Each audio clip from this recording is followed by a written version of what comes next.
When reflecting on this budget assignment, I had limited experience in the actual budgeting process. I understand the basic functions for input and output, and did not know the complex formulas or stipulations that connect with a school budget. To become more familiar with the process, I interviewed our assistant superintendent and researched for myself. One avenue of learning is through a teaching video.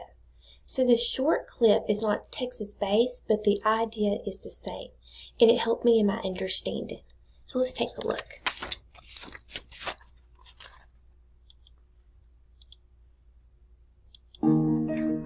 St. Paul Public Schools is a rich mixture of diverse students, dedicated teachers and staff, historic and new buildings, and above all, we are a place where everyone has the same goal: to inspire students to think critically, pursue their dreams, and change the world.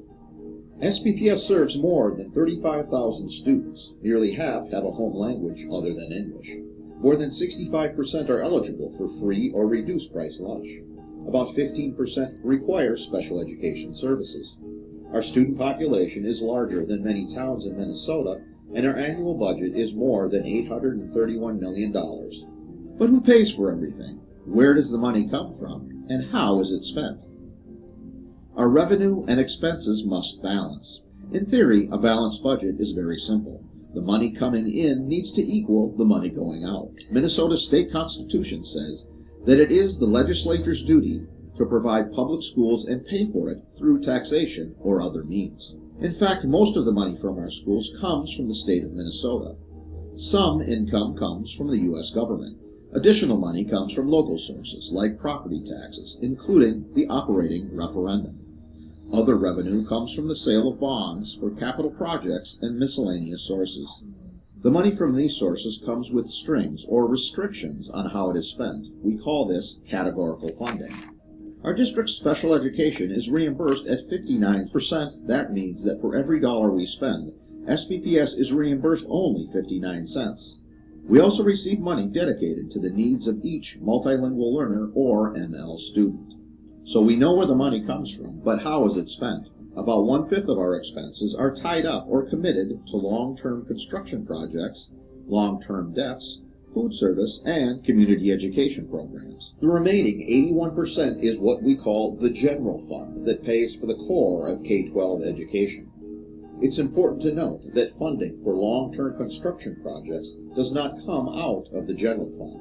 Our staff is our biggest resource and our biggest expense. 82% of the general fund goes towards salaries and benefits.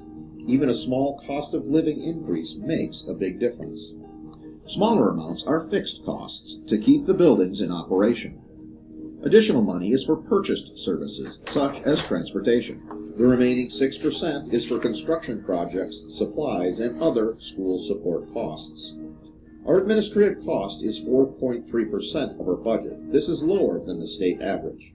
For next school year, our expenses are projected to increase due to inflationary increases in salaries, benefits, supplies, and utilities.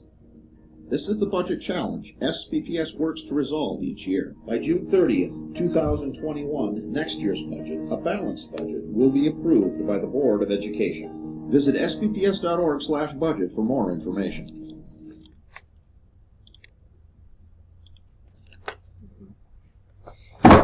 Budgets and effective management of resources interact with each other in order to be effective.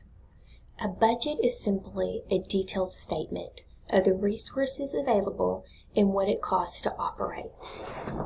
In that video, it gave you an example of how revenue is acquired and then how to think about operating expenses. It's imperative that training is consistent and frequent with all key people in building a budget to ensure the desired outcomes are produced. Communication is key. The budget is just a piece of paper. It is what you do with it that's important.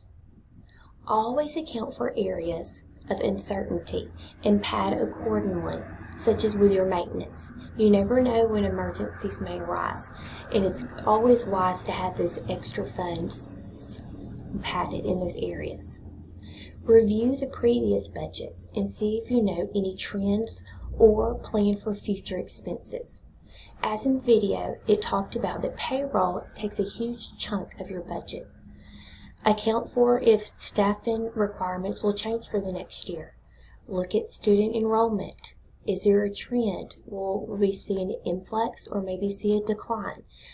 Be aware of your community surroundings and the landscape, the surroundings.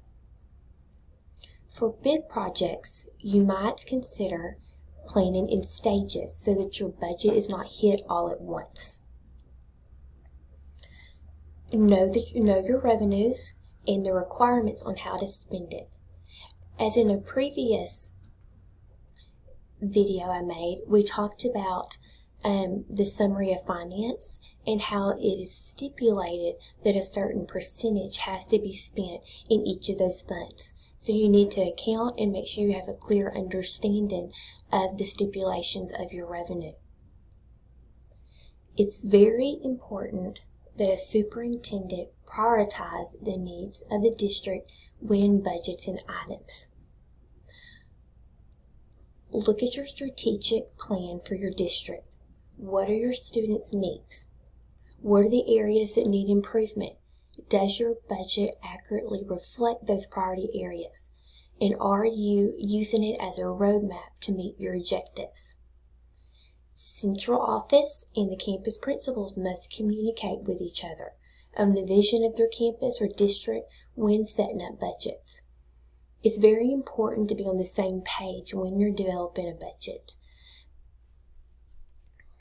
Everyone must have a clear understanding about roles and have a working knowledge of budget codes and purchases. I know in my current position as the curriculum director, we have received some T-Grant funds. And while that's great to have that additional money, I always have to keep in the back of my mind that these funds will expire and that we will have to absorb these costs. So make sure that you understand what's priority and what's not. Also review input from stakeholders to get a well-rounded picture of how funds should be spent. Ask your teachers, ask your parents, what is their thoughts on areas of need? Does it fit within the strategic plan? Does it fit within the budgeting requirements? Those are things that you need to consider when you're developing those budgets. I learned from our assistant superintendent that the buck stops at him. He is held accountable for the budget and must be educated on the policies and laws.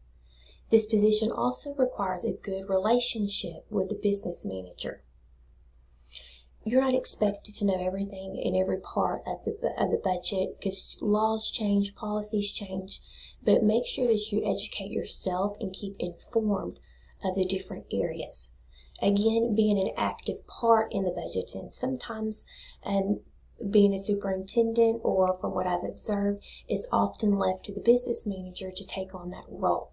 However, the superintendent is the primary leader and should be able to account for where these funds are being spent and have a rationale.